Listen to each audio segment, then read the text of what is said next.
Dimanche à 15 h, un des derbys les plus chauds d'Europe est de retour au premier plan, car l'AC Milan 2e reçoit l'Inter Milan 1er pour se disputer la tête du calcio. Ce 228e derby de la Madonnina sera aussi l'occasion de voir le duel tant attendu entre Romelu Lukaku et Zlatan Ibrahimovic, dont les dernières retrouvailles ont été plutôt chaudes. Allez, si tu veux tout savoir sur le derby de Milan, ne bouge pas, on t'a fait la liste des anecdotes qu'il faut savoir. Et commençons par un petit bilan, car après 227 derbys disputés en match officiel, c'est les Nerazzurri qui sont en tête avec 83 victoires.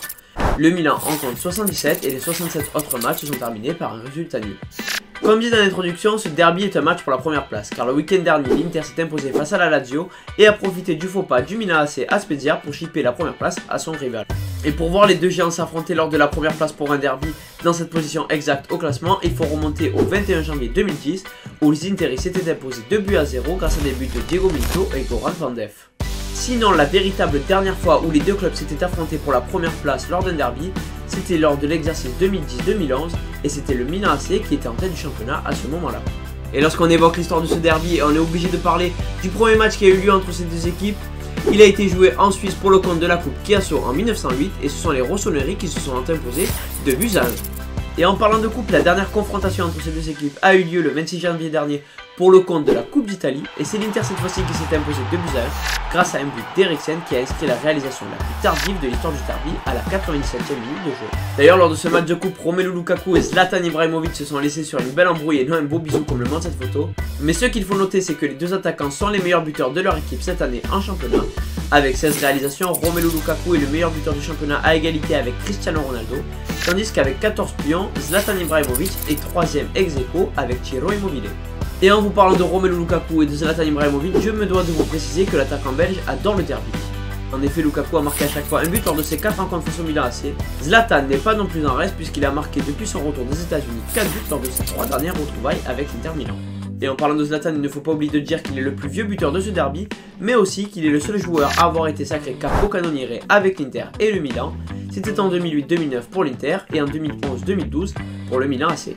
Voilà, vous êtes prévenus, les deux attaquants sont en feu et on va vous donner quelques stats pour vous montrer à quel point les deux équipes sont en forme sur le plan offensif. L'Inter Milan est la meilleure attaque du championnat avec 54 buts marqués, tandis que le Milan AC est la 4ème meilleure attaque du championnat avec 45 réalisations. Et quand on parle d'attaquant en feu, on est obligé d'évoquer l'illustre attaquant ukrainien Andrei Shevchenko, qui est le meilleur buteur du derby avec 14 réalisations. Pour la petite anecdote, Andrei Shevchenko a marqué 10 de ses 14 buts lorsque l'Inter recevait la rencontre, comme quoi on peut penser que Andrei Shevchenko adorait calmer les supporters de l'Inter. Sinon du côté interiste, leur meilleur buteur est le légendaire Giuseppe Meazza, qui a inscrit 12 de ses 13 réalisations sous la tunique Nerazzurri. Le dernier petit but marquant a été inscrit sous la tunique du Milan AC. D'ailleurs, Giuseppe Meazza n'est pas le seul joueur à avoir marqué un but pour les deux équipes dans le derby, puisque Cevenini, Cangiani, Roberto Baggio, Ronaldo, Zlatan Ibrahimovic ou encore Seedorf l'ont imité. En parlant de joueurs prolifiques, la rencontre qui a connu le plus de buts entre ces deux équipes s'est jouée un 6 novembre 1949 et s'est terminée sur la victoire 6-5 de l'Inter Milan qui était menée 4-1 au bout de 20 minutes de jeu. Ce qu'on peut dire, c'est qu'on espère juste voir autant de buts ce week-end. Et comment parler du derby de Milan sans évoquer le légendaire Paolo Maldini qui est l'homme qui a disputé le plus du derby avec 56 matchs en 25 saisons. Et dans ce classement, il est secondé par un autre très célèbre joueur qui est l'interiste et argentin Javier Zanetti, avec 47 rencontres en 19 saisons. Aujourd'hui, les joueurs en activité dans les clubs respectifs qui ont disputé le plus de derby sont Samir Handanovic avec 19 rencontres et Zlatan Ibrahimovic avec 14 matchs. Allez, ici on triche un petit peu car on va plus te parler des entraîneurs respectifs des deux clubs et de leur histoire avec ce derby plus que de l'histoire du derby en général. Et on commence avec Antonio Conte qui a entraîné à 13 reprises contre le Milan AC dans toute sa carrière. Et ce que l'on peut te dire, c'est que le bilan de l'ancien sélectionneur de la Squadra Azzurra est très positif, puisqu'Antonio Conte a gagné 9 fois contre le Milan, a fait 3 matchs nuls et a fait qu'une seule petite défaite, c'était lors du match aller, le 17 octobre dernier. Petite précision, avec l'Inter, Antonio Conte compte 3 victoires pour une défaite face au Milan. Tandis que Stefano Pioli, lui, a affronté à 18 reprises l'Inter Milan dans toute sa carrière d'entraîneur. Il compte un bilan de 5 victoires, 4 nuls et 9 défaites. Si l'on regarde de plus près son bilan avec le Milan, on voit qu'il compte une seule victoire pour 2 défaites. Et en ce qui concerne les confrontations directes entre ces deux entraîneurs, le bilan est bien à l'avantage d'Antonio Conte, car l'entraîneur de l'Inter a remporté 6 rencontres face à son homologue pour une seule petite défaite en 10 rencontres. Et la dernière anecdote concerne le nom du derby, puisque le derby de la Madonnina tient son nom de la Madone dorée sculptée par Giuseppe Perego, qui se trouve au sommet du Dôme de Milan.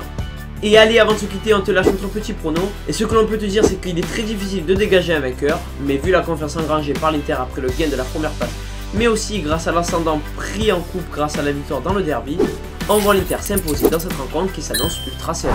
Sur ce, j'espère que tu as apprécié cette vidéo. N'oublie pas de mettre un pouce bleu, de t'abonner à Megafoot, le meilleur du foot en vidéo pour ne rater aucun de nos prochains contenus. Je te dis à la prochaine pour une nouvelle vidéo. C'était Alex pour Megafoot. Ciao ciao.